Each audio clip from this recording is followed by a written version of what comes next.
नमस्कार, हर्ष न्यूज की तेज गति वाली बुलेटिन छत्तीसगढ़ रफ्तार में आपका स्वागत है।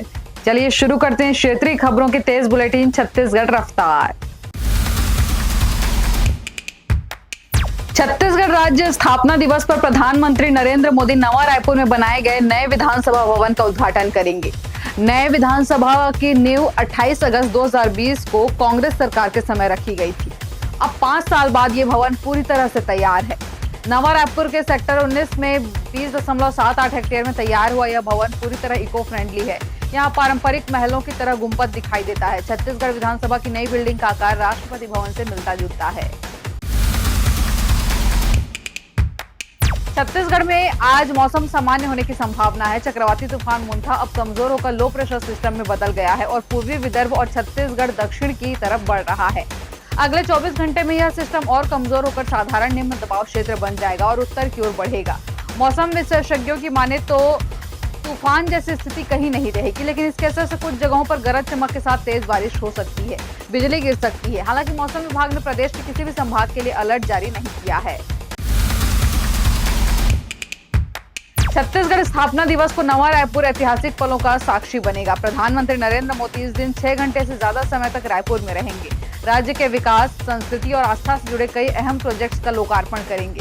उनके कार्यक्रमों में नई विधानसभा भवन, डिजिटल ट्राइबल म्यूजियम और ब्रह्म कुमारी संस्थान की भव्य शांति शिखर मेडिटेशन सेंटर का उद्घाटन और रोड शो भी है। देश के लौह पुरुष और पूर्व उप प्रधानमंत्री सरदार वल्लभ भाई पटेल की 150वीं जयंती रायपुर में एकता मार्च का आयोजन किया गया। कार्यक्रम में मुख्यमंत्री विष्णुदेव साय शामिल हुए, जहां सीएम सहित तमाम दिग्गजों ने हाथों में तिरंगा लेकर एकजुटता दिखाया। कार्यक्रम की शुरुआत शास्त्री चौक से हुई। यह मौजूद कार्यकर्ता यहां ने आमजनों ने पूर्व प्रधानमंत्री लाल बहादुर शास्त्री की प्रतिमा पर माल्यार्पण कर एकता मार्च की शुरुआत की। मार्च शारदा चौक तक पहुंची, जहाँ डॉक्टर श्यामा प्रसाद मुखर्जी की प्रतिमा स्थल पर इसका समापन हुआ।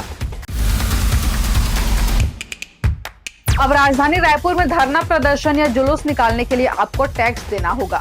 रायपुर नगर निगम ने यह फैसला लिया है कि अब सार्वजनिक खुले स्थानों पर धरना प्रदर्शन करने या पंडाल लगाने के लिए आयोजन शुल्क लिया जाएगा। निगम ने निर्धारित किया है कि धरना प्रदर्शन करने के लिए 500 रुपए का शुल्क लिया जाएगा। वहीं अगर किसी को पंडाल लगाने की अनुमति चाहिए तो इसके लिए 5 रुपए प्रति वर्ग फुट शुल्क लिया जाएगा। नया रायपुर स्थित तूता धरना स्थल पहले से ही प्रदर्शन पर रोक है। ऐसे में नगर निगम के इस फैसले से कई संगठनों का विरोध कर दिया है। नेताओं का कहना है कि लोग अपनी आवाज न उठा पाएं, इसलिए टैक्स लगाया जा रहा है। छत्तीसगढ़ और ओडिशा राज्य की सरहद पर बस्तर जिले की पुलिस ने 2 दिनों में 11,90,000 रुपए का गांजा पकड़ा है। गांजा की तस्करी करते हुए 3 आरोपियों को भी गिरफ्तार किया गया है। ये आरोपी ओडिशा से गाड़ियों में गांजा भरकर लाते थे, छत्तीसगढ़ के रास्ते एमपी और यूपी ले जा रहे थे। मामला नगरनार थाना क्षेत्र का है। पुलिस को सूचना मिली थी कि अलग अलग गाड़ियों के माध्यम से भारी मात्रा में गांजा तस्करी की जा रही है। तस्कर छत्तीसगढ़ के रास्ते से मध्य प्रदेश और उत्तर प्रदेश गांजा लेकर जाएंगे। इसी सूचना के बाद नगरनार थाना के जवानों ने चेक पोस्ट लगाया और आने वाले वाहनों की तलाशी ली गई। अरब सागर से उठे चक्रवात मुंथा का असर आरंग लखौली क्षेत्र में दिखा। गुरुवार को पूरे दिन आसमान में घने बादल छाए रहे, ठंडी हवाएं चलती रहीं और समय समय पर बूंदाबांदी होती रही। मौसम के इस बदलते मिजाज ने खेतों में चल रही धान कटाई और रफ्तार पर ब्रेक लगा दी है। गुरुवार की सुबह से आसमान में घने बादल छाए रहे।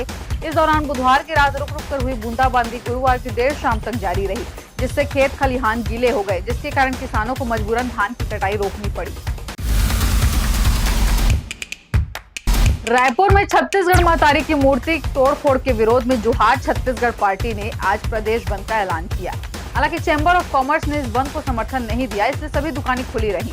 इसी बीच छत्तीसगढ़िया क्रांति सेना के अध्यक्ष अमित बघेल द्वारा महाराजा अग्रसेन और पंडित दीनदयाल उपाध्याय के खिलाफ अपशब्द कहे जाने पर प्रदेश भर में विरोध जारी है। इस मामले में उनके खिलाफ एफआईआर भी दर्ज की गई है।